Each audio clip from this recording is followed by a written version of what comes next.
السلام عليكم ورحمة الله وبركاته، ازيكم حبايبي عاملين ايه؟ يا رب تكونوا بخير. النهارده بقى هنعمل مع بعض وصفة لذيذة جدا وبسيطة خالص وسهلة قوي، مش هتاخد مننا وقت خالص، وكمان مناسبة جدا للي عاملين دايت والرياضيين. وصفة كاملة متكاملة، سلطة خضروات غنية بالفيتامينات والمعادن والبروتينات، ومش مكلفة خالص، بالعكس تكلفتها بسيطة. تابعوني لاخر الفيديو، هقولكوا عملتها ازاي، وهقولكوا فوائدها ايه، وكمان طريقتها بسيطة خالص. اللي لسه مشتركش في القناة ياريت ينورني ويشترك ويفعل زر الجرس. يلا بينا نقول بسم الله ونخش على الطريقة. اول حاجة هنجيب طبق كبير كده، ونحط فيه جزراية متقطعة كده مكعبات صغيرة. طبعًا الكميات على حسب عدد الأفراد.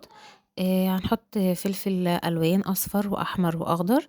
طبعًا الفلفل الألوان غني بفيتامين سي ومفيد جدًا، جدًا. وطبعًا مش فيتامين سي بس، ده كمان حامض الفوليك، وفيه مضادات أكسدة عالية، وفيتامين ه، وفيتامينات كتيرة أوي، ومقوي لجهاز المناعة.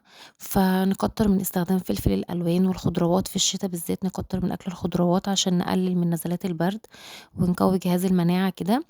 أنا حطيت زي ما أنتم شايفين، والبنجر طبعًا مفيد جدًا، جدًا، وفيه نسبة حديد عالية، وفيه برضه مضادات أكسدة عالية للناس اللي عندهم أنيميا أو فقر دم.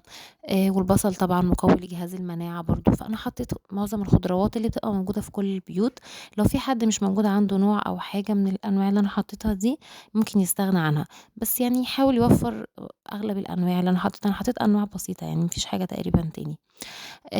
ممكن نضيف خيار برضه، بس أنا تقريبًا نسيت أضيفه.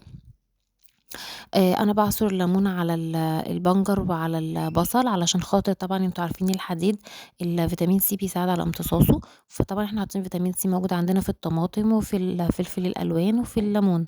ده بقى حمص، ده حوالي 100 جرام أو 125 جرام، منقوع ومسلوق ومتصفي. طبعًا الحمص غني جدًا بالبروتينات، وفيه فوايد كتيرة أوي، مفيد جدًا. فكده السلطة مش فيها بس خضروات، لأ دي فيها خضروات وفيها كمان بروتينات نباتية، والبروتين النباتي بيبقى مفيد جدًا. وحطينا كمان معاهم معلقتين زيت زيتون. زيت الزيتون دوّة دهون، ودهون صحية مش دهون ضارة، بالعكس دهون صحية جدًا. فإحنا كده السلطة فيها خضروات وبروتينات ودهون. لو حابين بقى تاكلوا جنبها شوية رز صغننين وقطعة فراخ مشوية، أو أي نوع من أنواع اللحوم، تبقى كده خلاص هي وجبة كاملة. عايزين تاكلوها بس هي لوحدها كده، في ناس نباتيين مش بيحبوا ياكلوا اللحوم، فدي وجبة مشبعة جدًا ومفيدة جدًا، جدًا، واللي عاملين دايت فجربوها هتعجبكم أوي، بجد كان طعمها روعة ومشبعة جدًا، بالهنا والشفا.